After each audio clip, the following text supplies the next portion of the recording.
ఆ సుమంత్ను నేరుగా ఈ మినిస్టర్ క్వార్టర్స్ తీసుకెళ్ళినట్టుగా మనకున్న సమాచారం. ఎందుకంటే మినిస్టర్ క్వార్టర్స్లో పోలీసులు ఎంటర్ కావడానికి వీల్లేదు. మినిస్టర్ క్వార్టర్స్కి ఎంటర్ కావాలంటే స్పీకర్ విత్ పర్మిషన్ లేకుండా ఎవరిని కూడా అందులోంచి తీసుకెళ్ళడానికి అవకాశం ఉండదు. మినిస్టర్ క్వార్టర్స్ అయినా, ఎమ్మెల్యే క్వార్టర్స్ అయినా, ఇంకెక్కడైనా. ఇది కొండా సురేఖ నివాసం కాబట్టి నివాసం దగ్గరికి వచ్చారు. ఇప్పుడు ఒక పోలీసు లోపలికి వచ్చిండు.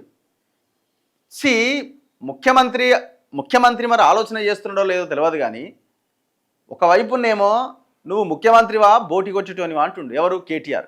తొడలు కొడుతుండే దమ్ముంటే నన్ను అరెస్ట్ చేయని. ఈగ కూడా వాళ్తలేదు కేటీఆర్ మీద, కానీ ఈ ఈ లక్షల కోట్లు దోపిడీ చేసిన ఎవరి మీద ఈగ వాళ్తలేదు కనీసం.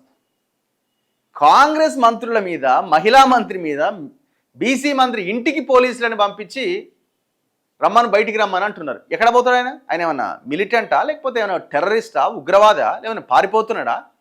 ఏది ఒక నలుగురిని చంపేసి వచ్చి మంత్రి ఇంట్లో జ్వరబడ్డా? ఏం దుర్మార్గం అండి ఇది?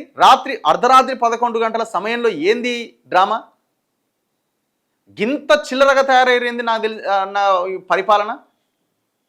ఈ మొత్తం వ్యవహారం అంతా వేం నరేందర్ రెడ్డి దగ్గరుండి చేయించిండట. వేం నరేందర్ రెడ్డి